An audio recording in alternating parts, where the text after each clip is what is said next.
All right. Hello and welcome to this episode. So, today we're going to be doing an OCD and anxiety FAQ or frequently asked question. And this is a segment I'm doing where you, as listeners or viewers, can submit a question and then we'll consider it for an episode. And that way we can get just kind of like it's almost like you were asking me a question directly and I'm just able to respond to the specific question. So, if you have questions, we have a little link down in the notes where you can enter in a question. So please, all you need to do is just click that. You can submit a question. It's free. And then also, if you are looking for support and guidance, we have some links and resources down in the notes as well. You can also visit us over at restoredminds.com. So the question for today is going to be, how do you do ERP with a legit health issue? So, this is a tricky question in the sense of like, yeah, there are things that we need to, like take normal precautions with, right? If someone has a bloodborne illness and, we are making contact with the blood, like wearing gloves, or if you make contact with the blood, washing your hands, making sure you're doing that. Like, yeah, like, okay, this is real stuff here.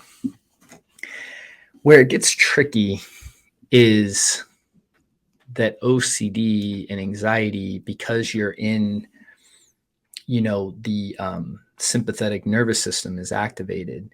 What happens is it cuts off your rational thinking and distorts your cognition, essentially. And that's why I talk about like the lens of fear in my book, because it is hyper aware to threat and will oftentimes detect threat that's not really threat.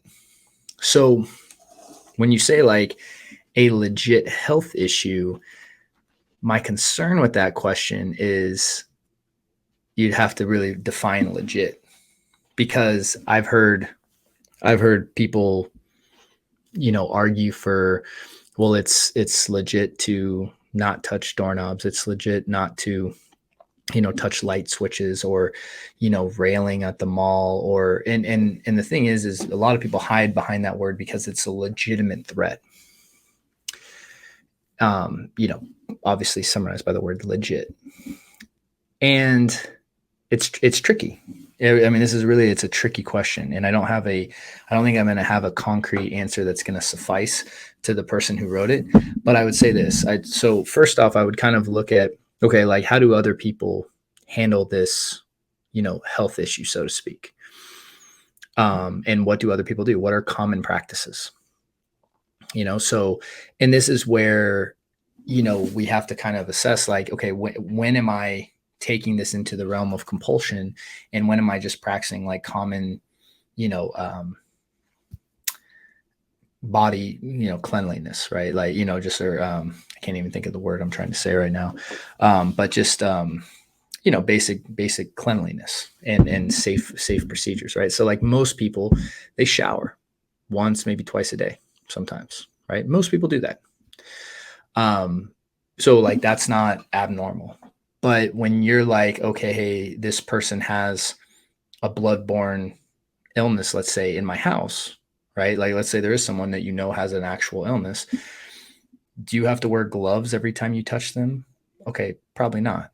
Right? Like, you know what I mean? And this is where we start going. And again, you can consult obviously with your physician and they can tell you what they think a good practice is.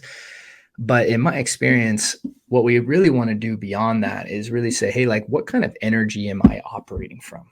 That's like the best way to really determine if we're doing a compulsion, or if we're doing, if we're really living from a place of trust. Like instinctually, if you get like someone's blood on you, right? Like, yeah, it's instinctually wash it off, right? Like I think that's pretty common, right? If someone sneezes on you, you wipe it off, you wash it off, maybe you use soap, right? Like these kind of things are pretty normal, right? So if someone really has a cold and they sneeze on you, it's like, yeah, but like you need to go into a full hazmat suit because you are, because the person has a cold. No, I don't think so, right? Like that's not how I live. That's not how I choose to live. And at the end of the day, there's not really a way that is the right or wrong. It's really how you choose to live.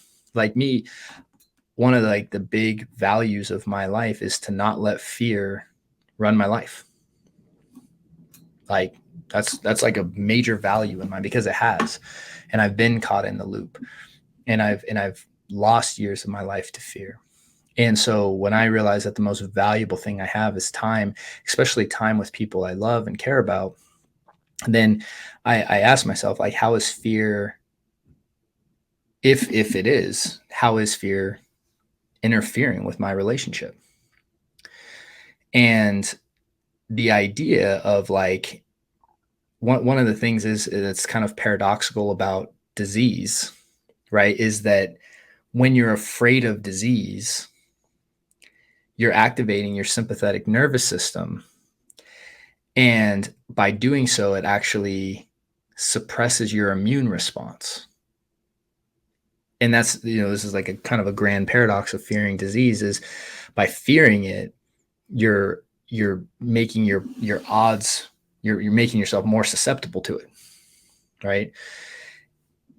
Whereas if you moved into a trustingness with your immune system while maintaining safe practices, like, yeah, don't get me wrong, like but like, like I've interacted with people who have AIDS, right? And HIV.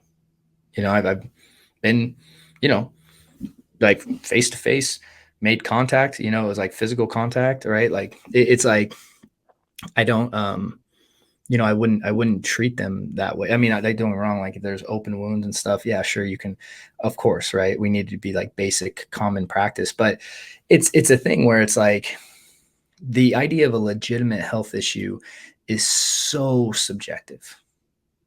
And this is one of the things that I think OCD and anxiety loves to hide in, because as long as you can convince yourself it's legitimate, you'll convince yourself that doing the safe behavior is a legitimate practice.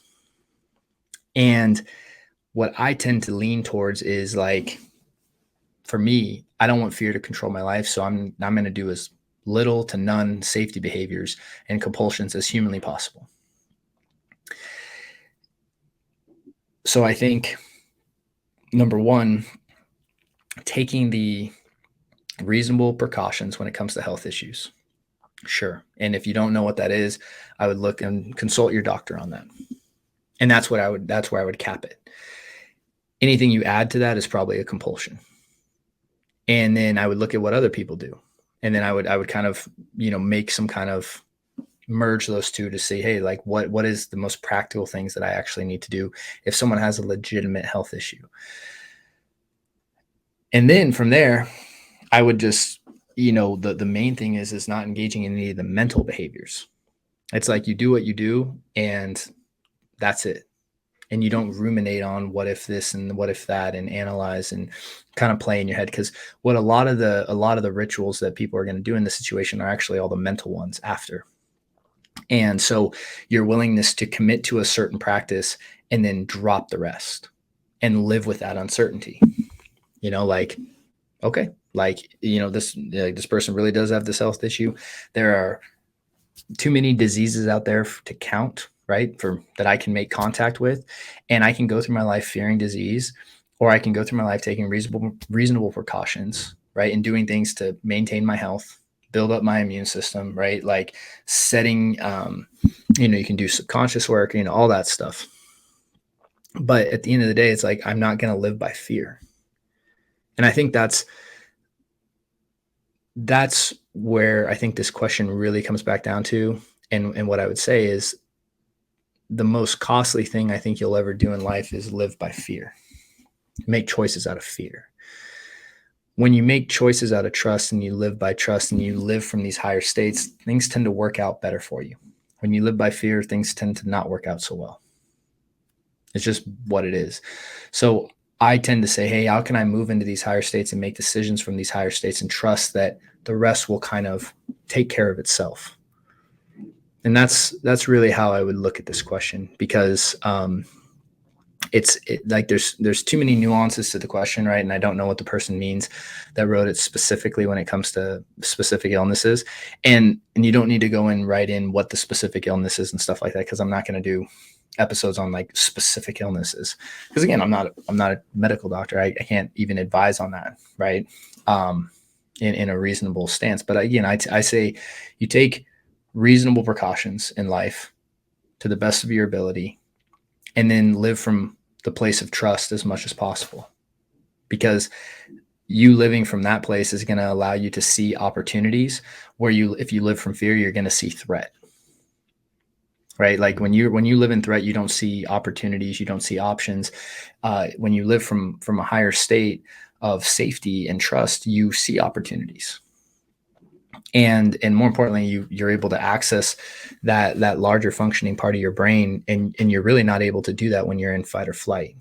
So what I would say is, how do I get my nervous system to the place of safety, eliminating all your safety behaviors, especially the mental ones, and then and also, how do I live from trust while taking the reasonable precautions I'm going to take, and kind of finding that sweet spot for yourself. So that's what I would say. And, hope it helps. And with that, if this is helpful, please help us out by, again, liking and subscribing and leaving a comment or a review. And also, if you have questions you'd like for future episodes, submit down in the link below. And we also have some resources in the notes for you as well. So thank you so much. And I look forward to seeing you guys on the next episode. Hey there, hope you enjoyed that recent video. We really would appreciate your support real quick if you could like and subscribe to our channel. And if you're looking for help with OCD and anxiety, please check out the links below or visit restoredminds.com, as we'd be happy to help you on your journey. Thanks so much.